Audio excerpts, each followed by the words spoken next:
à tous. Donc effectivement, pendant les 20 minutes qui suivent à peu près, on va pouvoir discuter du parcours des patients et du bilan qu'on peut leur proposer lorsqu'on découvre un nodule pulmonaire. Avant de parler du bilan à proprement parler, je reviendrai juste un moment sur la définition du nodule pulmonaire et on verra qu'il existe en fait différents types de nodules pulmonaires qu'on ne prend pas tout à fait en charge de la même façon. Et on verra ensuite, à travers des cas cliniques, donc le bilan qu'on va pouvoir proposer à nos patients. Donc le nodule pulmonaire, c'est un événement qui est assez fréquent, puisque en fonction des différentes études et des populations étudiées, des nodules sont rencontrés dans 8 à 51% des scanners. Ce nodule, il est essentiellement défini par sa taille, et on parlera d'un nodule pulmonaire d'une opacité qui mesure entre 3 mm et 3 cm. En dessous de 3 mm, on parlera de micronodule et au-dessus de 3 cm, on parlera de masse pulmonaire. Donc pendant cette présentation, je ne réaborderai pas le dépistage qui a déjà été largement abordé par Sébastien. On n'évoquera pas non plus la découverte de nodules au cours de la surveillance d'une maladie néoplasique.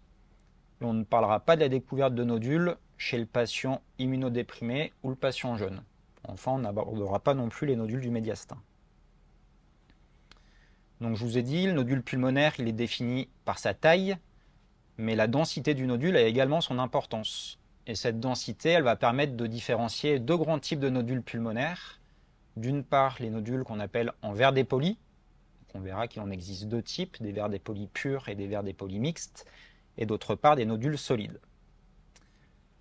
Sur ces deux premières photos de scanner, là vous voyez un nodule en verre dépoli pur, alors qu'on connaît un peu mieux maintenant depuis la pandémie Covid.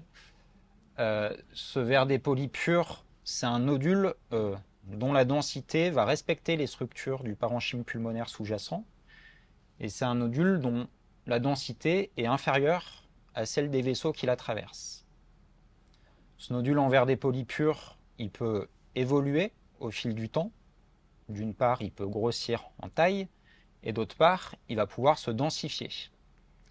Lorsque le nodule se densifie, il peut devenir un nodule en verre dépoli mixte, qui est composé cette fois-ci d'un contingent en verre dépoli pur et d'un contingent tissulaire plus solide.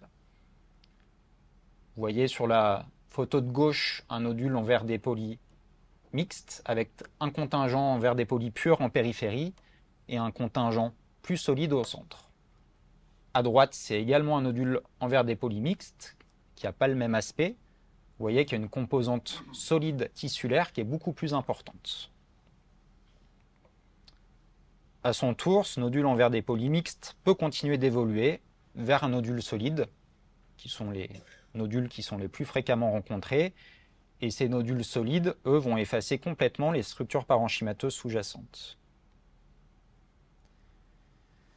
Donc ces différents nodules ne sont pas forcément tous des cancers. Il peut y avoir des étiologies néoplasiques, parfois des étiologies non néoplasiques. Ils impliquent néanmoins une prise en charge qui peut différer en fonction du type de nodule. Et ils vont également impliquer des pronostics un petit peu différents. Par exemple, les nodules en verre dépoli pur, qu'on voit tout à droite de la diapositive, correspondent le plus souvent, lorsqu'il s'agit de maladies tumorales, de maladies néoplasiques, à des lésions pré-invasives. En revanche, les nodules solides, qui sont les nodules les plus fréquemment rencontrés, à peu près 80% des nodules qu'on voit sur des scanners sont des nodules solides. Ces nodules solides correspondent en général à des lésions invasives.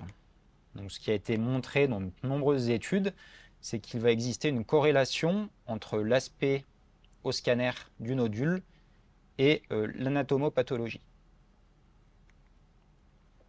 Donc, quand on découvre un nodule pulmonaire, il va falloir se poser la question effectivement du bilan à réaliser.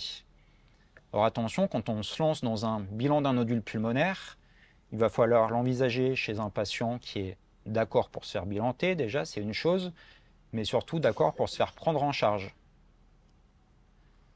Ensuite, ce bilan, il va également falloir l'envisager, comme l'a déjà dit Sébastien tout à l'heure, chez un patient qui est en état physique, de bénéficier de cette prise en charge. Un malade qui n'est pas opérable n'aura aucun bénéfice à avoir un bilan d'un nodule pulmonaire. Le bilan qu'on va proposer, il va dépendre des caractéristiques du nodule, de sa taille, de sa densité, de son évolutivité, de sa topographie et du terrain du patient. Alors, on va prendre l'exemple d'un nodule solide chez un patient de 77 ans, qui est tabagique sevré, qui n'a pas d'antécédent majeur, avec un nodule du lobe supérieur gauche qui a été découvert dans un contexte de phlébite en 2009. Ce nodule, il a d'abord été surveillé, il était initialement infracentimétrique. Vous voyez que sur sa dernière imagerie, il est maintenant mesuré à 12 mm. Et donc, pour bilanter ce nodule, on a appliqué des recommandations qui sont celles du référentiel d'oncologie d'Auvergne-Rhône-Alpes, qui sont accessibles librement sur Internet. Ce référentiel, il apporte d'emblée une notion qui est la notion de patient à risque. Cette notion de patient à risque, elle s'appuie sur des critères qui sont bien définis. On va distinguer deux catégories, les patients à faible risque de développer un cancer pulmonaire et des patients à haut risque. Les patients à faible risque, donc qui sont en vert sur cette diapositive, il s'agit de sujets jeunes qui n'ont pas ou peu fumé et qui présentent un nodule de petite taille dont l'aspect radiologique est peu suspect avec des contours réguliers, un nodule qui n'est pas situé dans les lobes supérieurs et qui ne présente pas d'évolutivité sur le scanner et pas de fixation au PET scan. Lorsque le patient ne présente pas l'ensemble de ces critères, il est alors classé dans les patients à haut risque de développer un cancer du poumon. Si on revient au référentiel Auvergne-Rhône-Alpes, vous voyez que lorsqu'on découvre un nodule solide, lorsque le nodule mesure moins de 6 mm, chez un patient à faible risque, il n'y a pas de raison de proposer des investigations supplémentaires. Si le patient est à haut risque, à ce moment-là, on recontrôle une imagerie un an après. Donc là, on n'est pas dans le cadre du dépistage, c'est sur la découverte de nodules incidents. Pour le nodule qui est mesuré entre 6 et 8 mm, là encore, on voit qu'on a cette dichotomie entre patient à faible risque et patient à haut risque. Ce qu'il faut avoir en tête, c'est que là, à nouveau, on recontrôle l'imagerie pour avoir une idée de l'évolutivité du nodule. Pour les nodules de plus de 8 mm, là, il y a deux alternatives qui s'offrent à nous. Soit d'une part, recontrôler l'imagerie pour avoir cette notion d'évolutivité, soit, en cas de forte suspicion, de se lancer d'emblée vers des investigations diagnostiques. Donc, en ce qui concerne notre cas clinique, on est dans la situation où on a un nodule de plus de 8 mm chez un malade tabagique, et donc avec une évolutivité du nodule, je l'ai dit, et donc on va pouvoir se lancer chez ce malade vers des investigations. Ces investigations, finalement, elles vont devoir répondre à 3 questions. La première, ça va être celle du diagnostic. Et donc les premiers examens qu'on va pouvoir proposer à notre malade, c'est des examens dont le but va être d'obtenir un diagnostic et de répondre à la question est-ce qu'il s'agit d'un cancer bronchique à petites cellules ou non à petites cellules. Alors pour ça, on a différentes méthodes à notre disposition et le choix de la méthode va dépendre de la localisation du nodule. En cas de nodule pulmonaire central, de lésion proximale, on aura recours à des techniques endoscopiques qui sont réalisées par les pneumologues. D'une part, la fibroscopie bronchique qui permettra de réaliser des biopsies bronchiques, un lavage broncho-alvéolaire. On peut également réaliser un EBUS, c'est de l'écho-endoscopie endobronchique.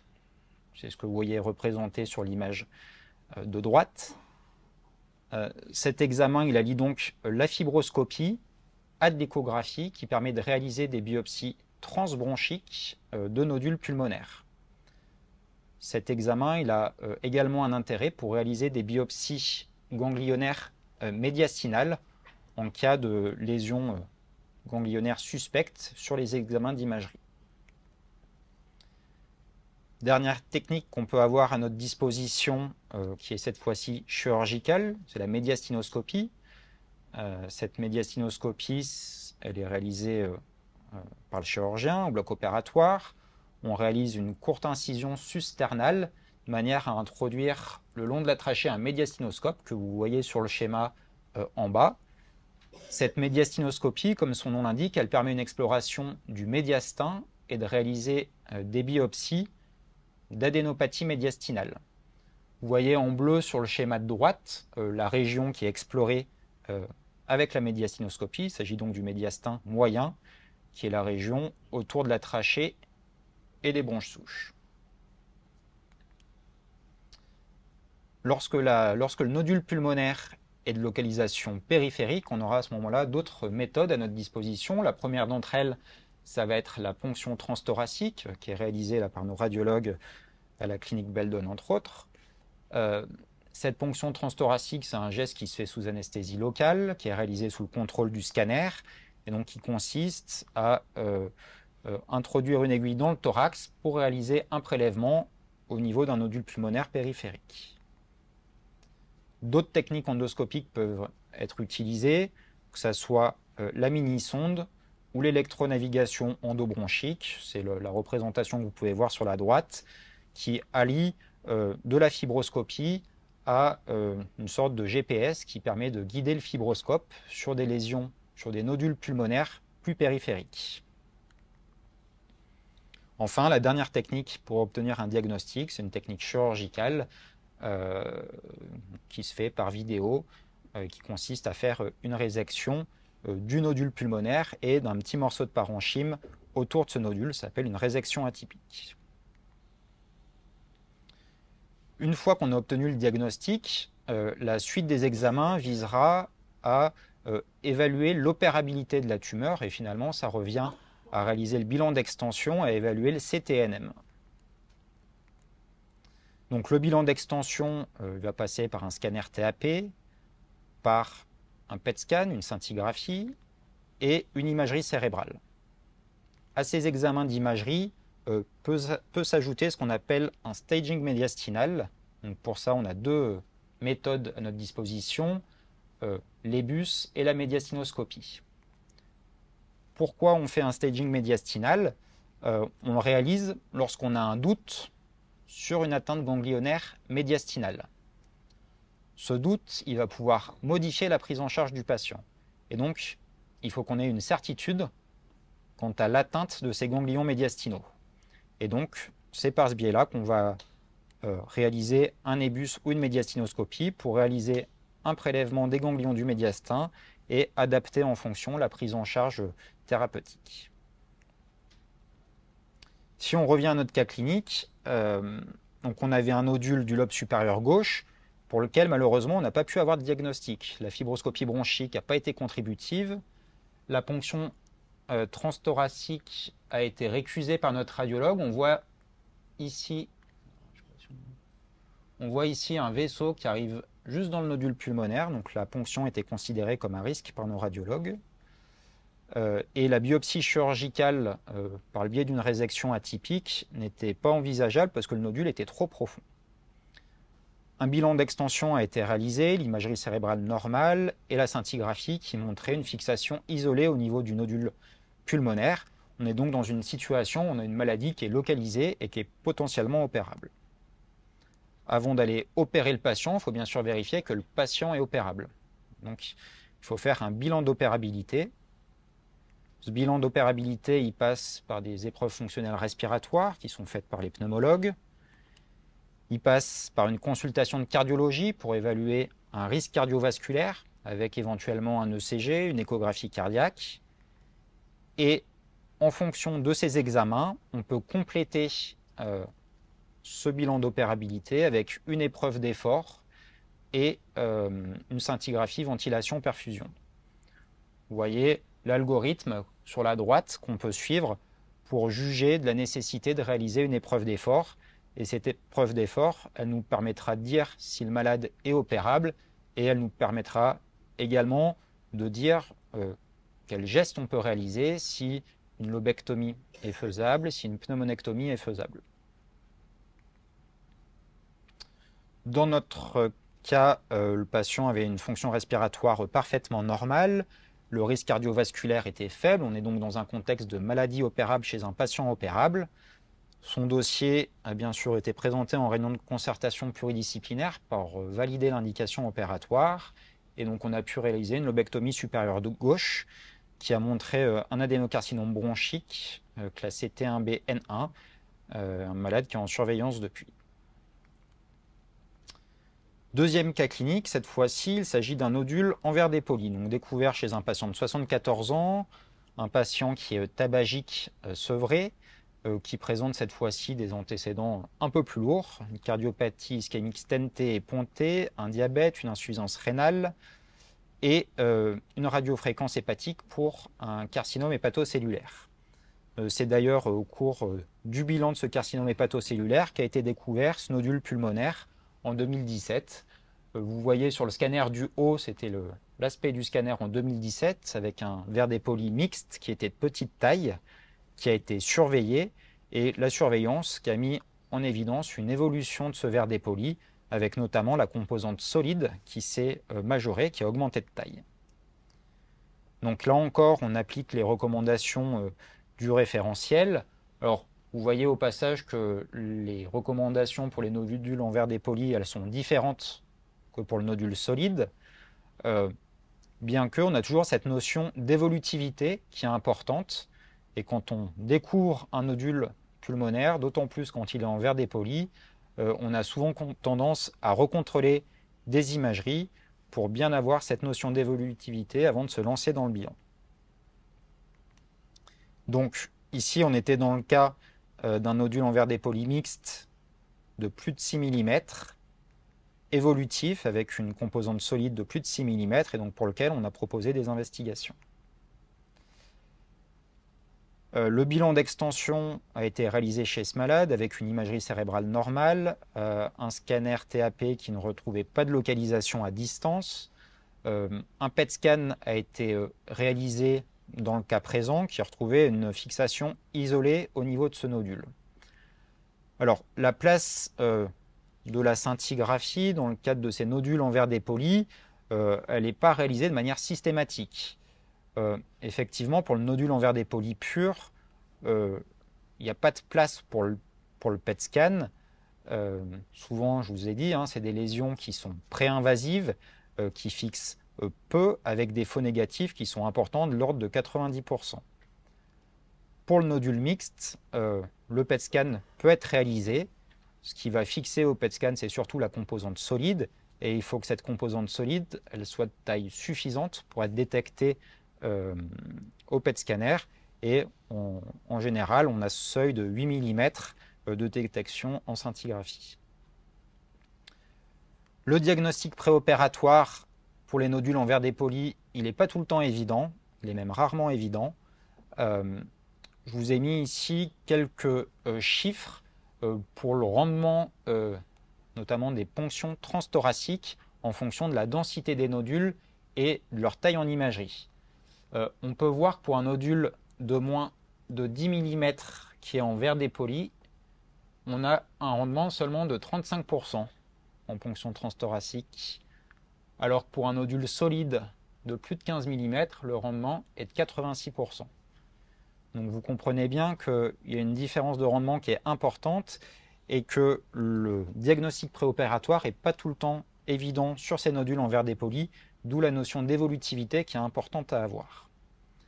Ce malade, il a eu un bilan d'opérabilité qui était classique, avec des EFR qui étaient subnormales. Il y a eu une consultation cardiologie au vu de ses antécédents et une épreuve d'effort qui autorisait tout à fait un geste de résection pulmonaire. Le dossier a été à nouveau présenté en réunion de concertation et on a pu réaliser une segmentectomie apicale du lobe supérieur droit qui a permis l'exérèse d'un adénocarcinome de 12 mm, T1B-N0, un malade qui est également en surveillance depuis.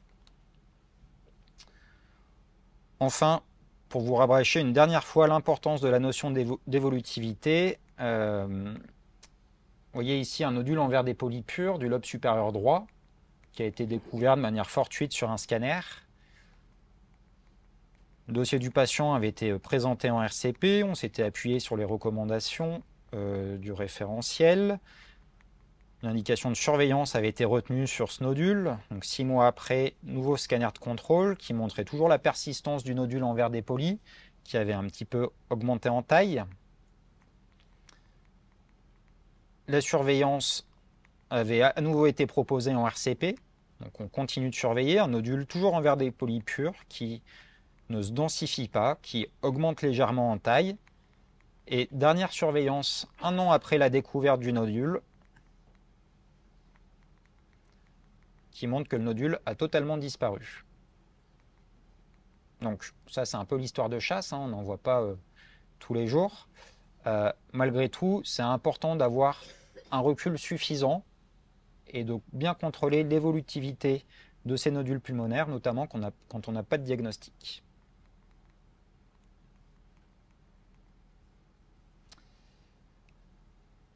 Pour terminer, donc, le bilan de ces nodules pulmonaires, il doit s'envisager chez des malades qui sont consentants à une prise en charge et qui sont éligibles à une prise en charge. Le bilan du nodule, il va dépendre à la fois des caractéristiques du nodule, de sa topographie, mais également du terrain du patient. Vous voyez que le parcours, il fait intervenir beaucoup d'acteurs. Le médecin traitant au départ, le radiologue, un médecin nucléaire, un pneumologue, un chirurgien, un anesthésiste, un cardiologue, un anapathe. Une fois qu'on est arrivé au bout de ce parcours et qu'on envisage une chirurgie, d'autres intervenants vont se rajouter. Un kinésithérapeute, une tabacologue, un nutritionniste, un psychologue. Tout ce parcours prend du temps. Il est important de coordonner cette prise en charge, d'où l'idée de développer à la clinique Beldon l'Institut alpin du thorax et l'hôpital de jour pour essayer de coordonner toute cette prise en charge. Et je laisserai le docteur Robert vous expliquer le fonctionnement de l'hôpital de jour après. Voilà, je vous remercie pour votre attention.